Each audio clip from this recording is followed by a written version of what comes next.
Pain ఉందా? Pain కదా! పర్సనల్‌గా నాకు నేను అడిగే క్వశ్చన్ ఇదేనండి. నిజంగా పెయిన్ ఉందా అనేది అనిపిస్తుంది ఒక్కోసారి. ల్యాక్ ఆఫ్ క్లారిటీ ఉంది చూసారా? అదే ఎంత పెయిన్ ఉంది అని. ఓకే. ఓకే అయిపోయాను చాలా సార్లు. మనం కావాలని కోరుకున్నాక మనం దాని గురించి ఎఫర్ట్ పెట్టాలని కావట్లేదు. Okay it's okay. అదే అంటే ఇప్పుడు ఆన్ ఏ హోల్ తీసుకుంటే సార్ ఎంతమంది అయితే అంతమంది అయ్యారు హ్యాపీ సోల్స్. నేను హ్యాపీ ఫస్ట్. అదే ఇప్పుడు అలా నేను అనుకునే వాళ్ళు తక్కువగా ఉంటున్నారు కదా. మన మీద పని చేస్తున్నాం అనుకోండి, ఈ మోటివేషన్ చూసారా, ఇది నలుగురికి వెళ్ళాలనేది it comes from a different place. ఆ మోటివేషన్ బయట పరిస్థితిని బట్టి ఎఫెక్ట్ అవ్వదు.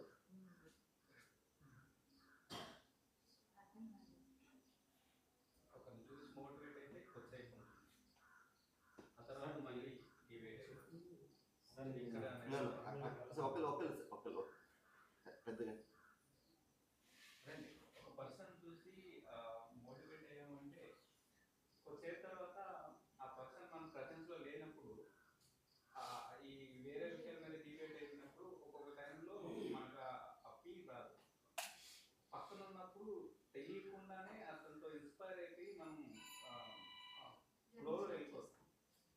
సెల్ఫ్ మోటివేషన్ మనలో మనకు జరిగినప్పుడు ఏమవుతుందంటే అది ఇక్కడ పోదు, ప్రతి క్షణం మనం గుర్తు చేస్తూనే ఉంటుంది. అప్పుడు ఇంకెవరి మోటివేషన్ అవసరం ఉండదు నా ఫీల్. యాక్చువల్లీ మనం డెవలప్ అయితే మిగతా ఇప్పుడు చేస్తామని పొలం ఒక వేసాం అనుకోండి, దానికి ఒక రిఫింగ్ కానీ పువ్వులు కానీ వస్తాయి. అది పువ్వు వచ్చేంతగా ఆటోమేటిక్గా అందరూ అట్రాక్ట్ అవుతారు.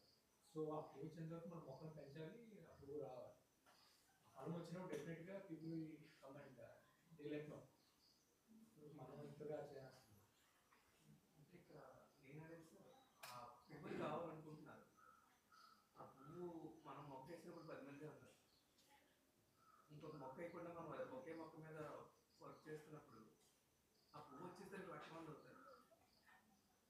సో ఇక్కడ నెంబర్ ఆఫ్ జేవీ మైండ్స్ ఒక 10 అనుకుంటే నాన్ జేవీ మైండ్స్ ఏమో 1,00,000 ఉన్నాయి. మనం పేస్ పెంచకపోతే ఇవి ఎక్స్పోనెన్షియల్గా పెరుగుతాయి. ఇవి చాలా లెస్ అర్థమెటిక్ ఆపరేషన్స్లో పెరుగుతాయి. సో అంటే what is the final aim అంటే ఓన్లీ వీటితో సరిపెట్టుకోవాలి. ఎవరైతే మోటివేట్ అవుతున్నారో ఇలాంటి వర్క్షాప్స్ చేసి సంథింగ్ కదా, అంతే కదా. ఈ జేబీ అనేది కూడా నేను పర్సనల్గా నమ్మను. ఓకే, రైట్ ఎడ్యుకేషన్ నలుగురికి వెళ్ళాలి. ఆ జేబీ ప్లేస్లో మనం అది పెట్టాము అంటే now it's scope is limited. సరైన విద్య నలుగురికి అందాలి. ఇక్కడ ఎవరన్నా డినై చేస్తున్నారా? ఒక నిమిషం, ఇది కంప్లీట్ చేస్తే సరైన ఎడ్యుకేషన్ అందరికి వెళ్ళాలి. ఇక్కడ ఎక్కడైనా డిసగ్రిమెంట్ ఉందా ఎవరి దగ్గర? ఏది రైట్ ఎడ్యుకేషన్ అన్న దగ్గరే కదా contestation. So can people appreciate that this is the one way and this is a very useful way to take this educate our children. అది ఎంతమంది ఎడ్యుకేటర్స్కి అది అవగతం అయితే అంత తొందరగా వెళ్ళిపోతుంది. జేవీ should go to the people. Another person comes, Jeevan Vidya should go to sir దాన్ని ఏమంటారు, ఇంకో system should go to the people, ఇంకో system go to the people. This is the knowledge. Like mathematics నేర్చుకుంటున్నాము, సైన్స్ నేర్చుకుంటున్నాము, ఇది నేర్చుకోవాలి. That should be the approach. It should not be like a new system or like something. అంటే ఇప్పుడు decision makers ఎందుకు influence అవ్వట్లేదు?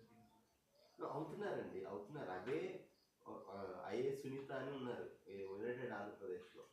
వాళ్ళ అబ్బాయి జేఎన్టీ కాలేజీలో వస్తున్నప్పుడు, ట్రిపుల్ ఐటీలో వాళ్ళ అబ్బాయి ట్రిపుల్ ఐటీలో చదివేవాడు. సో వాడు అప్పట్లో వాడు క్రాఫ్ట్ చేయించుకోవడానికి 3,000 ఖర్చు పెట్టేవాడు. వాడు సడన్గా వాడి బిహేవియర్లో మార్పు వచ్చింది, వాడి వేషధారణ వాడిది. ఆమె సర్ప్రైజ్ అయిపోయి ఏంటి వీటిలో ఎంత మార్పు వచ్చిందని ఎంక్వైరీ చేస్తే ఓకే కాలేజీలో ఈ కోర్సు రన్ అవుతుందని చెప్పి తెలిసింది. ఏం కోర్సు అంటే ఆ ప్రదీప్ గారిని పిలిపించారు. పిలిపిస్తే ఇది మరి నాకు ఒక వర్క్షాప్ ఇలాంటిది డిజైన్ చేయండి, నేను I want college of commissioner of college education CC IAS కాబట్టి she wants to implement it quickly. Pradeep గారు ఏమన్నారంటే మీరు వచ్చి కూర్చుంటే నేను చేస్తానండి అన్నారు. 5 రోజుల పాటు ఇలానే కూర్చొని సీఎం టెలికాన్ఫరెన్స్ ఫెసిలిటీ ఉపయోగించి చేశారు. ఆ వీడియోస్ రికార్డ్ యూట్యూబ్లో కూడా ఉన్నాయి. అయితే అప్పుడు వెంటనే they implemented in all degree colleges. 2 Telugu రాష్ట్రాల్లో డిగ్రీ కాలేజ్ అన్నింటిలో ఈ కోర్స్ ఇంప్లిమెంట్ అవ్వాలి. బట్ ఎనీ స్కేల్లో ప్రాబ్లం ఏంటంటే how many people owning it up. Same అలానే ఏఐసిటీలో అలానే ఇంప్లిమెంట్ అయింది, పంజాబ్ టెక్నికల్ యూనివర్సిటీలో అలానే ఇంప్లిమెంట్ అయింది, యూపీ టెక్నికల్ యూనివర్సిటీలో అలానే ఇంప్లిమెంట్ అయింది. So it now spread technical ఎడ్యుకేషన్లో. బట్ ఎంతమందికి తన జీవితంలో నాకు మార్పు వచ్చి ఎస్ ఇది నా స్టూడెంట్కి వెళ్ళాలి అనే ఉద్దేశం చేస్తున్నారు? అక్కడ వేరేది ఉంది ప్రస్తుతానికి.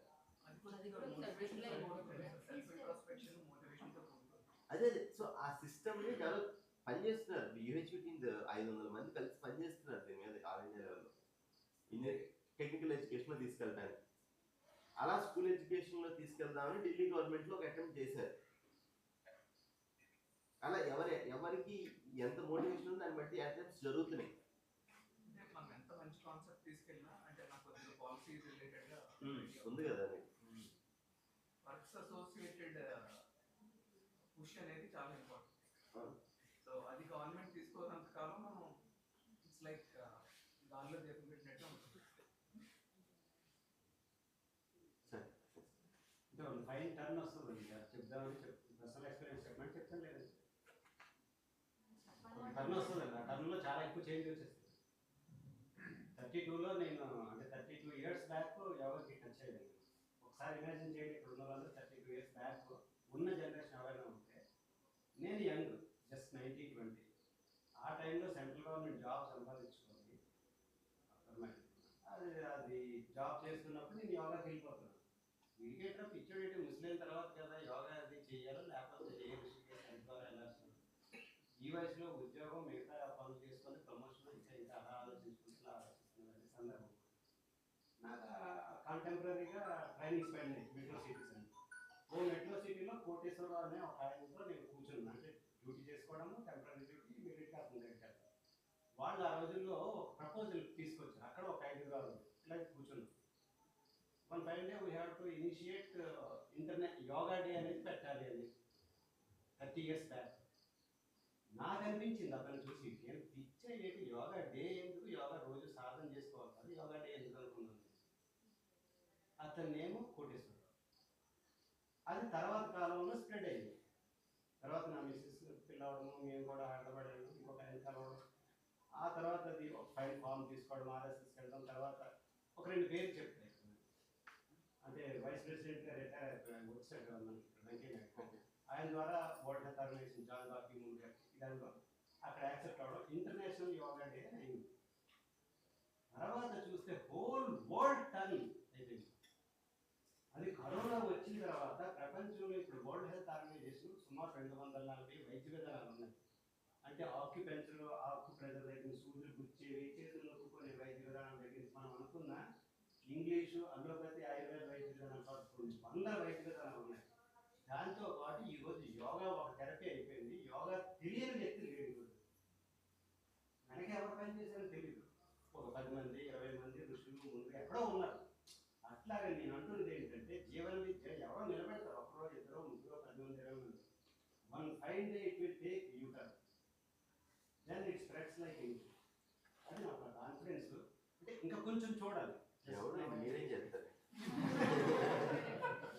వస్తారా? ఎందుకంటే మీరు ఎక్స్పోనెన్షియల్ అండ్ అర్థమెటిక్ ప్రోగ్రెషన్ చెప్పారు కదా. That's what I want to. ఇక్కడ నేను not talking implementing It will come. But that condition రావాలి, condition యోగా రావాలి. కూడా knows by everyone Condition very less implement. Implement అంటే ఒకటేనండి, ఆయన చెప్పినట్టుగా ఎవరికి వాళ్ళు స్మాల్ అంటే రియల్ గా మనం ఆల్రెడీ జేడీ తెలుసుకున్నాం కాబట్టి మనము యాజ్ ఆన్ టుడే మనకు ఉన్న నాలెడ్జ్ ఇంప్రూవ్ చేసుకుని ఏదైనా కంట్రిబ్యూట్ చేయాలనుకుంటే ఇప్పుడు డిగ్రీ కాలేజ్ లో కోర్స్ పెట్టారు కదా సార్. మిగతా డిగ్రీ కాలేజ్ స్టూడెంట్స్ అడిగితే వాళ్ళకి ఏంటంటే జస్ట్ అందులో కంపల్సరీగా వాళ్ళకి ఏంటంటే ఎగ్జామ్ అటెండ్ అవ్వాలి. ఆప్షనల్. సో వాళ్ళ ఫ్యాకల్టీ ట్రైన్డ్ కాదు, లేదు. వాళ్ళకి నాలెడ్జ్ లేదు. సో పిల్లలకి ఏంటంటే బుక్ ఇస్తారు, ఎగ్జామ్ ముందు రోజు ఏదో చదువుతారు రాసేస్తారు. సో మనం ఏదైనా కంట్రిబ్యూట్ చేయొచ్చు కదా, 4 క్లాసులు తీసుకుంటే ఈ టాపిక్ ని వాళ్ళ సిలబస్ ని మనం ఎగ్జిక్యూట్ చేయొచ్చు.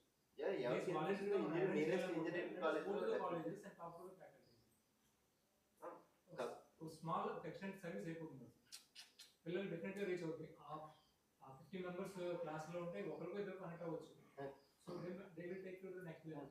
వాసు గారు చేస్తున్నారు ఇప్పుడు. వాసు గారు ఈ supporting us. Many people are helping us to take this knowledge to many people. ఇది ఇంపార్టెంట్, ఇది నలుగురికి వెళ్ళాలి అని ఎవరైతే మనసా వాచ believe they contributing in their own way. Okay, first మనం అర్థం చేసుకుందాం. Come back to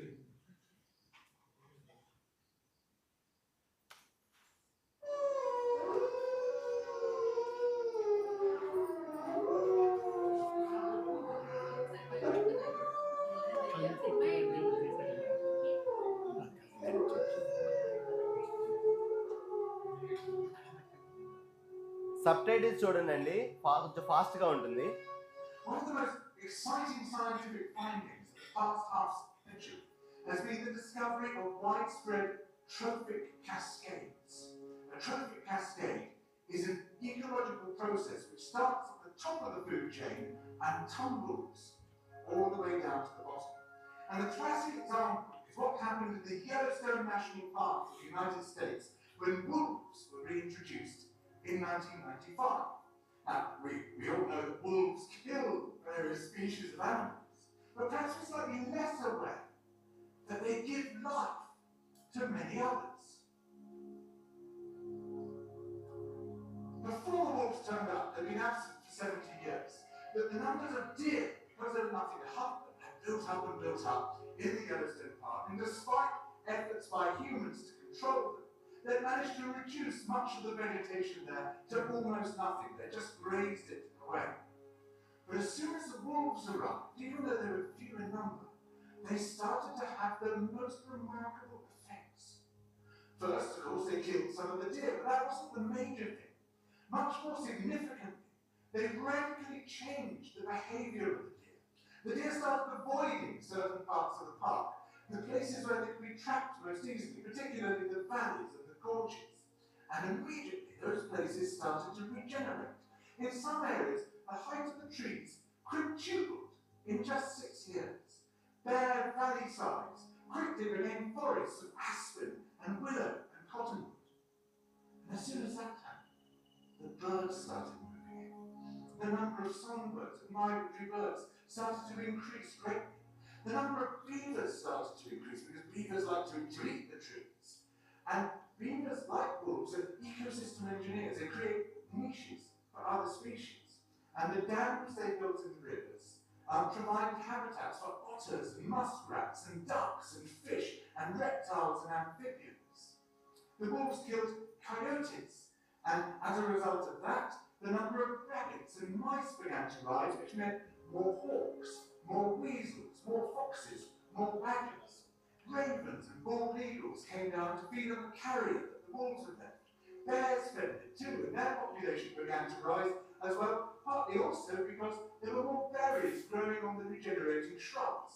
And the bears reinforced the impact of the wolves by killing some of the calves of the deer. But here's where it gets really interesting. The wolves changed the behavior of the rivers.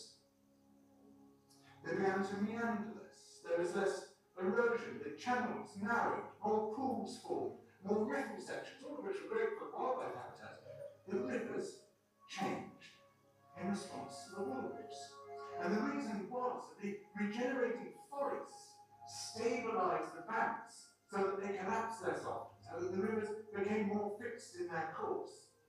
Similarly, by driving the deer out of some places and vegetation recovery on the valley sides, there is less soil erosion because the vegetation stabilized that as well.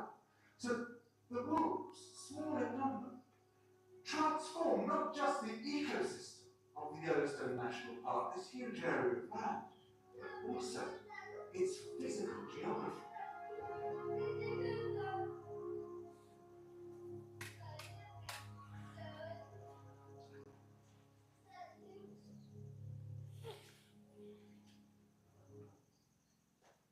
What an idea, sir.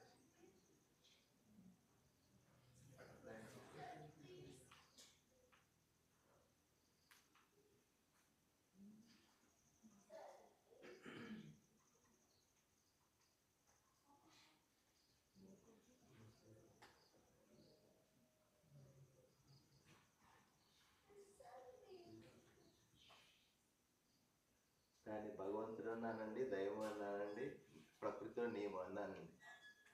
అది అలా ఉంది. మనం ఏం చేయాల్సిన అవసరం లేదు, అది అలా ఉంది అంతే. చూసి దానికి అనుగుణంగా బిహేవ్ చేస్తే చాలు.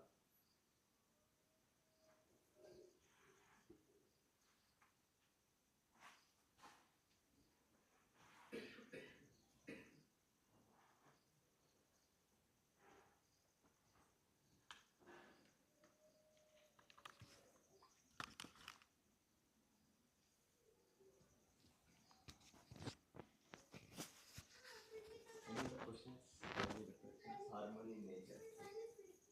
What is my role in understanding and living with harmony in nature?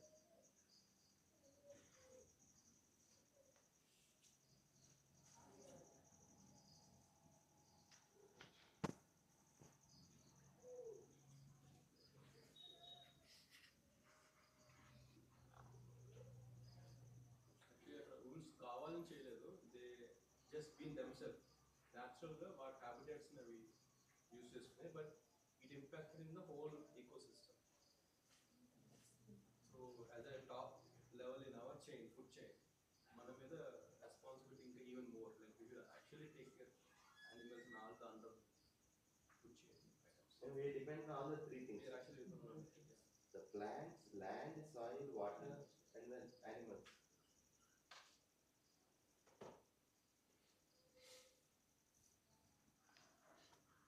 దాన్నే ధర్మో రక్షిత రక్షిత.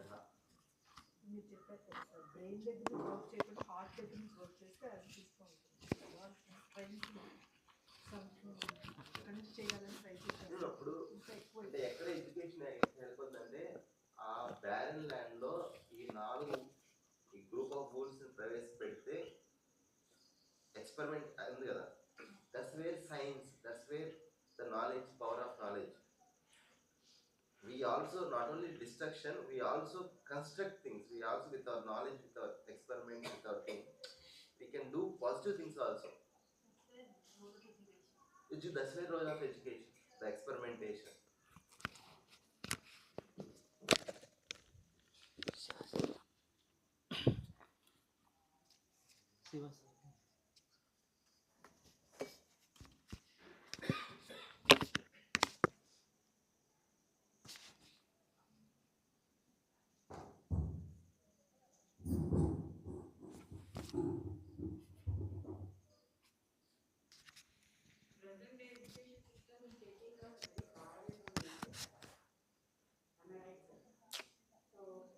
Not only education, family also. So I think the more we can come out of that, concentrated back to nature, the children also, they will become very eco-friendly. And they will understand, they become a natural connect which is supposed to be existing within humans to nature, that they will learn. Suresh గారు ఇందాక ఒక story చెప్పారు మధ్యాహ్నం, ఆ భుజాల నొప్పుల story.